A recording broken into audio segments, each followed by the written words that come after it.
I paid my half-sister's college tuition, then she publicly smeared my name, so I cut off her college fund and called the police on her.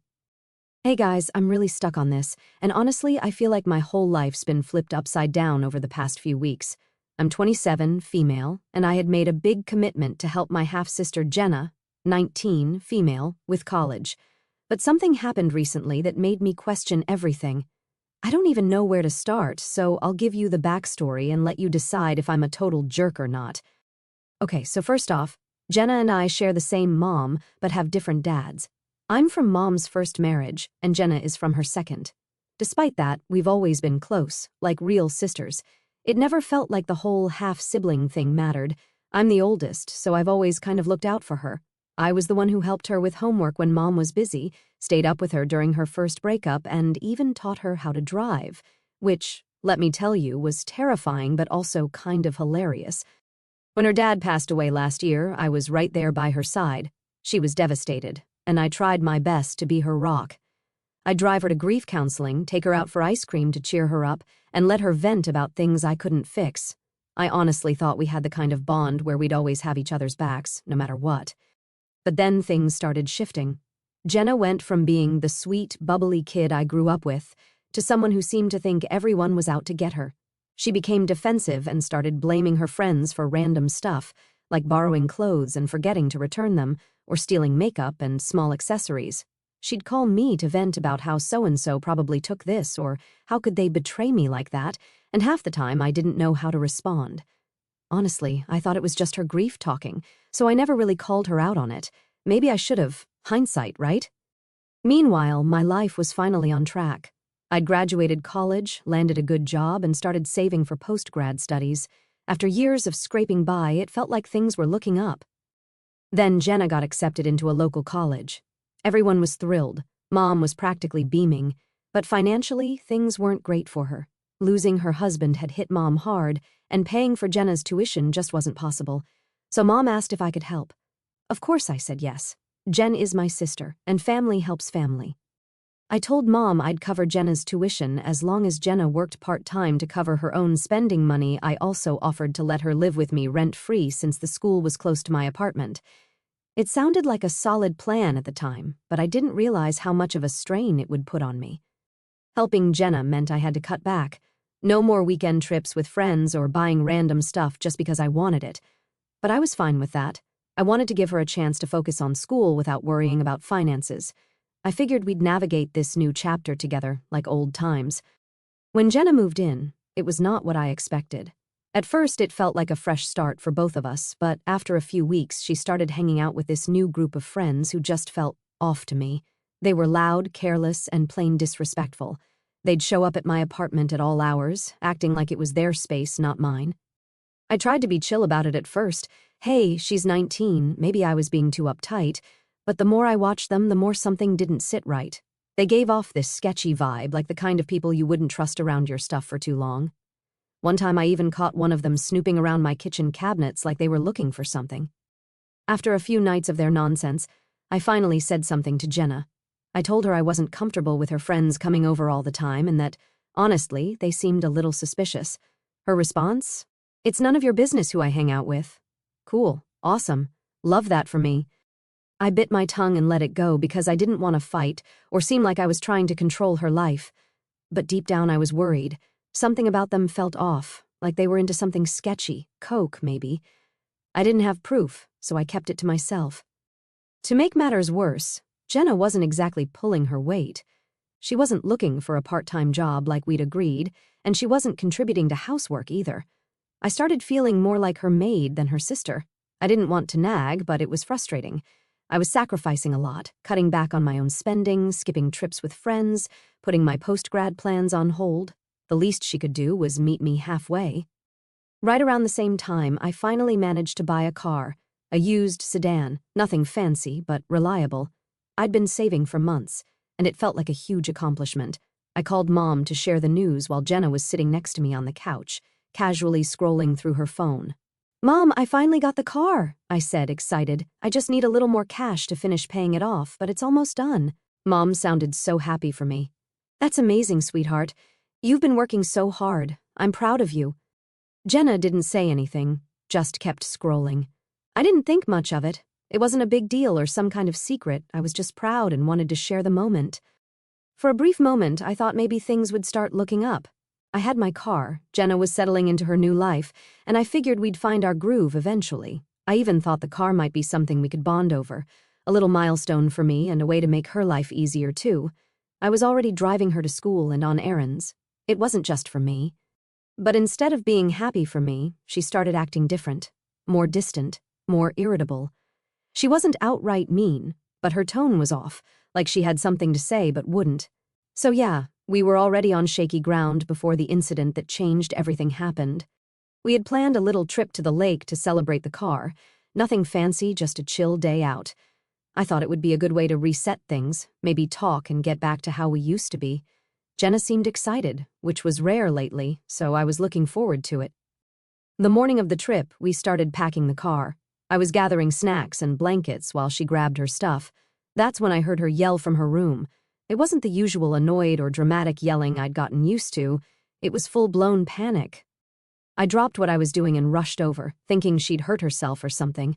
She was standing in the middle of her room, tearing through her bags like a maniac, clothes flying everywhere, drawers open. She looked like she was on the verge of tears. "What's going on?" I asked, genuinely concerned. "My dad's camera," she said, her voice shaking. "It's gone." Now for context, this wasn't just any camera. It was a vintage, gold-plated Leica Luxus worth thousands of dollars that had been in her dad's family for generations. She'd told me about it before, how her dad used to take photos with it when she was a kid, and how it was one of the few things she had left of him. I knew how much it meant to her. So I immediately started helping her search. We tore her room apart, then the living room, then the car, nothing. It was like the camera had vanished into thin air. I asked if she was sure she'd brought it when she moved in. She froze for a second like she was considering the possibility, but then shook her head. "I had it. I was using it just the other day." I nodded and suggested we retrace her steps. Maybe she'd left it at a friend's house or in one of their cars. But the moment the words left my mouth, her whole demeanor changed. She stopped searching, crossed her arms, and gave me this look. Half frustration, half accusation. "I didn't leave it anywhere," she said slowly. "Someone must have taken it." I blinked, confused. Taken it? Jenna, who would… And then it hit me. She wasn't just saying someone had taken it. She was saying I had taken it. "Are you seriously accusing me of stealing your camera?" I asked, my voice rising. I was so caught off guard I didn't even know what else to say. Yeah, I knew she'd been weird about trust lately, but I never thought she'd go there with me, her own sister. "I'm just saying," she started, her tone defensive. "It's weird how you suddenly have money for a car, and now my camera's missing. Don't you think that's convenient?" I stared at her, absolutely stunned. I couldn't believe what I was hearing. After everything I'd done for her, paying her tuition, letting her live with me rent-free, dealing with her messy friends, this was how she saw me, as some kind of thief? "Are you kidding me right now?" I said, trying to keep my voice calm. "I've been saving for that car for months.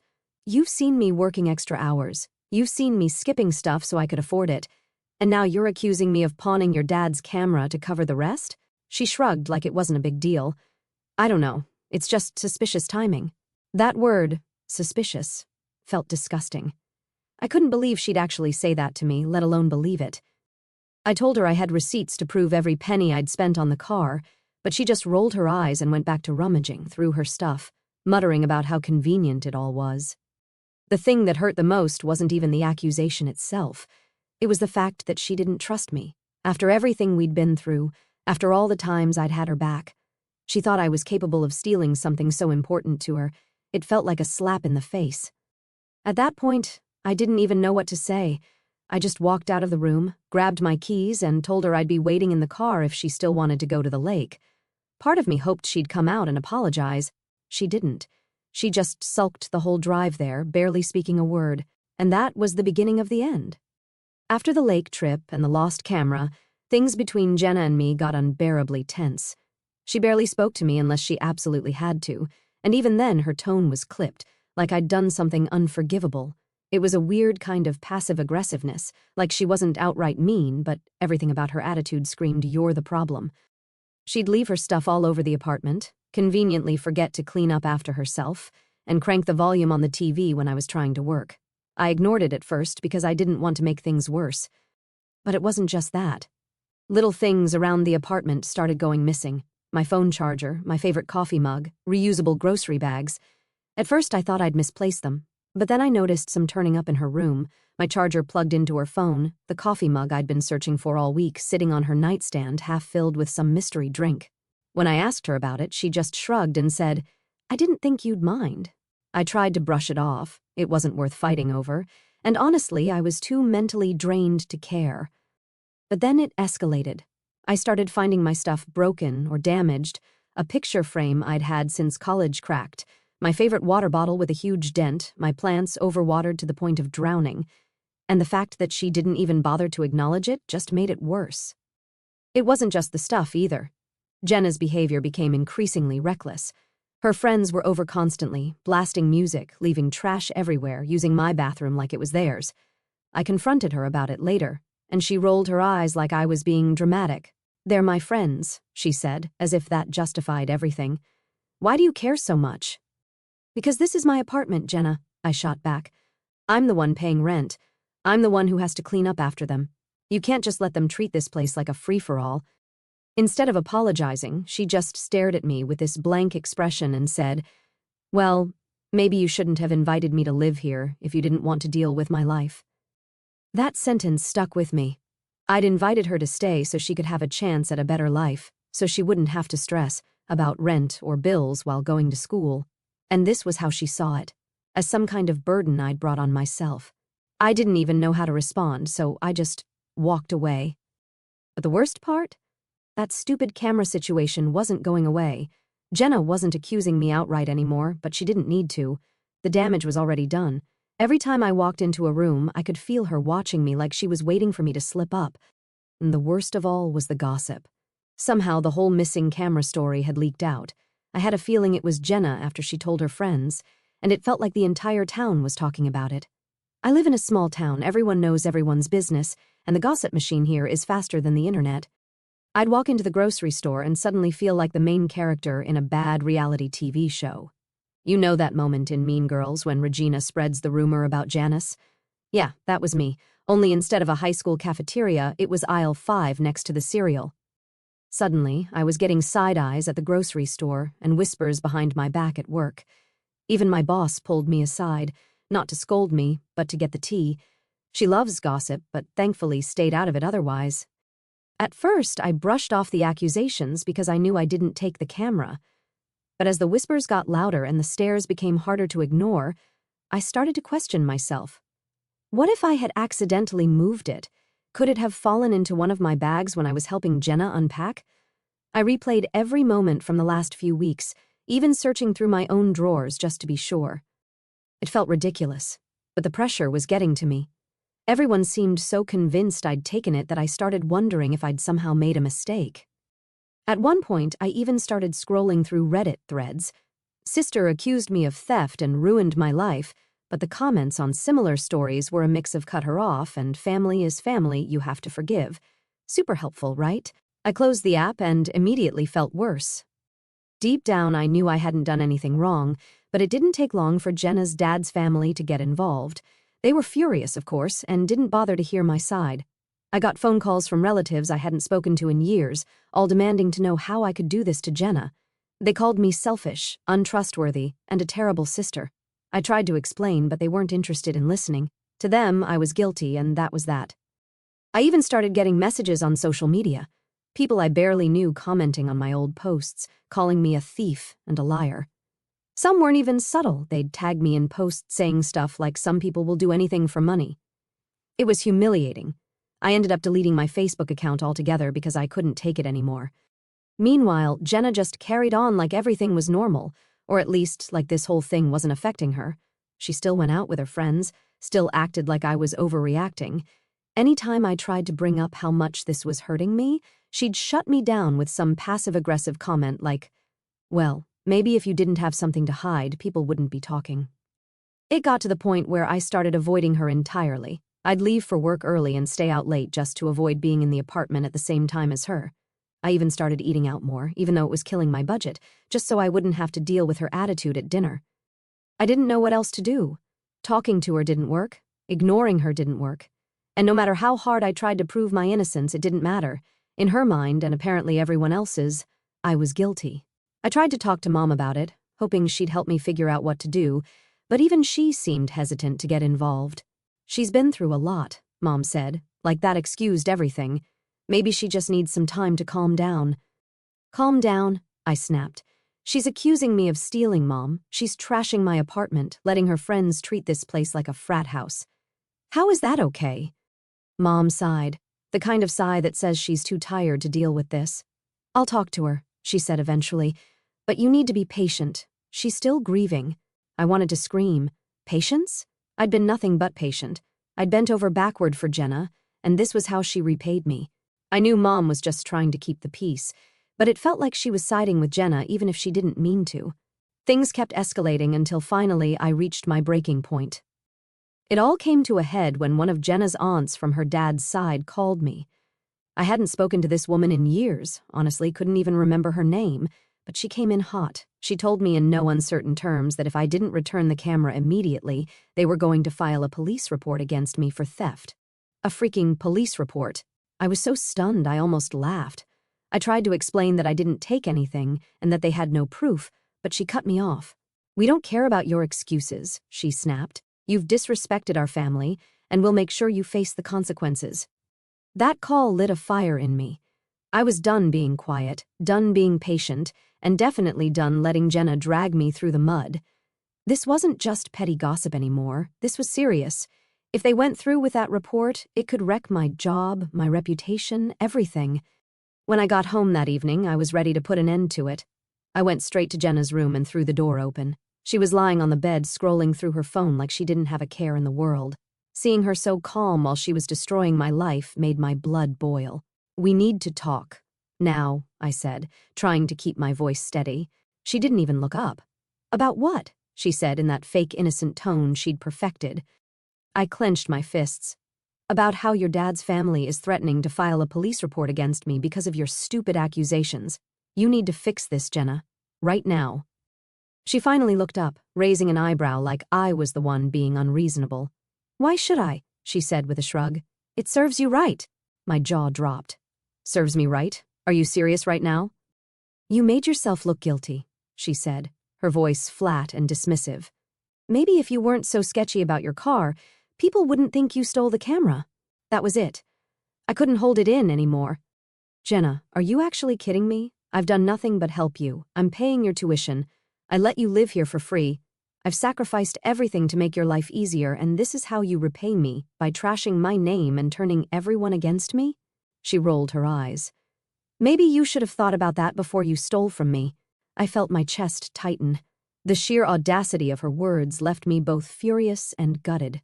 Get the hell out, I snapped, each word louder than the last. Pack your stuff and leave. I'm done with this. You're done here. For a second, she looked shocked, like she didn't think I had it in me, but then her face hardened. Fine, she said, standing up. I don't need you anyway. I stormed out of the room, shaking with anger. I couldn't even be in the same space as her anymore. I went to the kitchen, gripping the counter to steady myself. I couldn't believe it had come to this. After everything I'd done for her, this was how it ended. That's when I heard the banging, not light thuds or stomping, full-on destructive pounding. My heart jumped into my throat. I ran to the window and there she was, Jenna sprinting across the driveway like an absolute maniac, baseball bat in hand. What the hell is she doing? I muttered, fumbling to unlock the door. I barely made it outside before I heard the sickening crack of the bat slamming into my car. She didn't stop.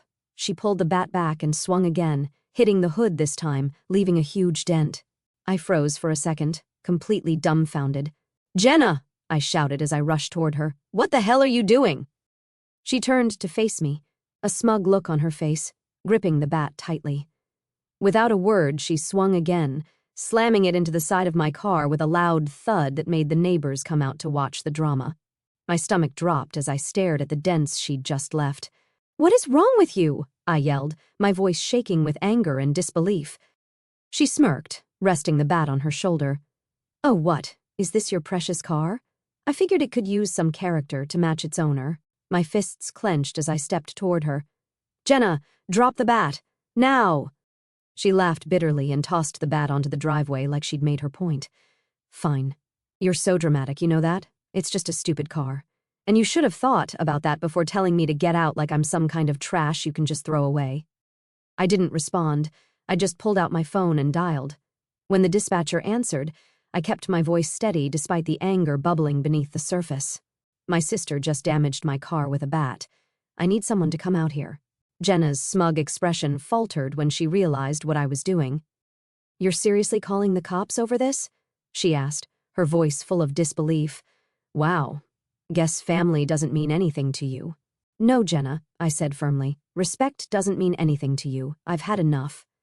Minutes later, the patrol car pulled into the driveway. Jenna crossed her arms, her face blank but her posture tense.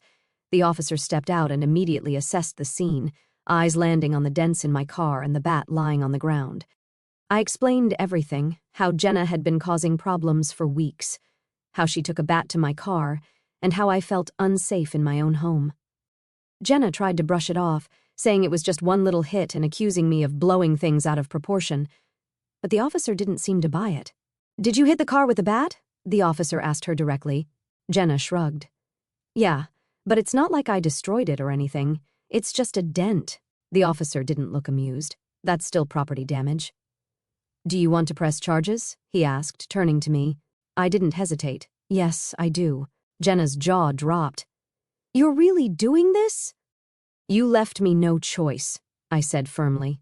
"This isn't about the car anymore, Jenna. It's about all of it. I've done everything I could for you, and this is how you repay me. I'm done." She didn't respond, just stared at me as the officer took down our statements. After a tense few minutes, he told her she needed to leave. She stormed into the house, slamming every door as she grabbed her things. When she reappeared with her bags, she didn't look at me or say a word. She climbed into the car of a friend who had come to pick her up and drove off without so much as a glance back. The officer handed me a copy of the report and gave me advice on how to handle the situation moving forward. I nodded, but most of it blurred together in my head. I was too exhausted to process it all. When the officer left, I stood in the quiet driveway looking at the dents in my car and the bat lying on the ground. I picked it up, feeling the weight of it in my hands, and tossed it into the trash. It felt symbolic, like throwing away the chaos she'd brought into my life. As I sit here, one thing's clear. Jenna can kiss the college fund goodbye. After everything that's gone down, there's no fixing this. I've done my part, and if that makes me the bad guy in someone's eyes, so be it. Who do you think is the real asshole here? I'll keep you posted if there's any more drama, but for now I'm moving on. Thanks for reading. Final update. Hey y'all. I didn't expect this to blow up like it did. Thanks to everyone who shared their thoughts, whether you were team me or thought I was the worst sister ever. It's been eye-opening, to say the least. To the ones who called me heartless, well, you're entitled to your opinion, but I'm sticking to mine. So let me tell you what happened after Jenna left.